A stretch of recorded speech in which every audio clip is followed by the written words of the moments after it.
Hi hello வணக்கங்க. இன்னைக்கு காலைல சாப்பாடு எப்படி குட்டி மீன் விளக்கு பார்த்தலாம். இன்னைக்கு காலையில் என்ன ஸ்பெஷல் அப்படின்னு பார்த்துட்டிங்கன்னா, நேற்றுக்குள்ளே பழைய சோறு கொஞ்சம் கிடந்துச்சு பார்த்துக்கிடுங்க. அதை அப்படியே தண்ணியாக புழிஞ்சு எடுத்து தட்டில் வச்சாச்சு பார்த்துடுங்க. அடுத்தது பழைய சோறுக்கு நிறைய விரங்கறி ஊற்றி அப்படியே சாப்பிட்லான்னு பார்க்கும்போது ஒரு முட்டை இருந்துச்சு. அதை அடித்து ஊற்றி 2 முட்டை எங்கள் அப்பாவுக்கும் சேர்த்து தக்காளியை கட் பண்ணி போட்டு, அடுத்தது அதுக்கு உள்ளாடி கொஞ்சம் கருவேப்பிலை என்ன செஞ்சோம் கட் பண்ணி போட்டோம் பார்த்துக்கிடுங்க. உப்பை போட்டு நல்லா என்ன செஞ்சுட்டு கிண்டி விட்டுக்கிட்டேன் பார்த்துக்கிடுங்க. ஓகேவா?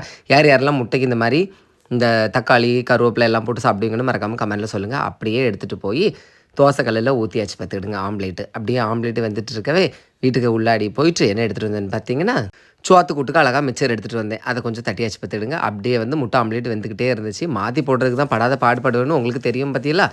மாற்றி மாற்றி ட்ரை பண்ணி பார்த்தேன். எப்படியாவது போட்டுடலான்னு பார்க்கும்போது அது கொஞ்சம் நிறைய வேலையெல்லாம் காட்ட ஆரம்பித்து அதை அப்படியே கீழே வேற உள்ள போச்சு பார்த்துக்கிடுங்க. எப்பாடா யாப்பாவோடது இப்போ கொலை குத்துன்னு சொல்லிட்டு ஒரு கூட்டம் இப்போ கிளம்பியிருக்கோம். அப்படியே மாற்றி போட்டாச்சு. அப்படியே ஆம்லேட் எடுத்து வச்சாச்சு பார்த்துடுங்க. அப்படியே நல்லா விரசிட்டு கொஞ்சம் மிச்சரு கொஞ்சம் ஆம்லேட் வச்சு சாப்பிட்டு சூப்பராக இருந்துச்சுங்க. யார் யாருக்கெல்லாம் இந்த மாதிரி சாப்பிட்றது பிடிக்குங்கிறத மறக்காமல் கமெண்ட்டில் சொல்லுங்கள். பிடிச்சிருந்தா லைக் பண்ணுங்கள். தேங்க்யூ.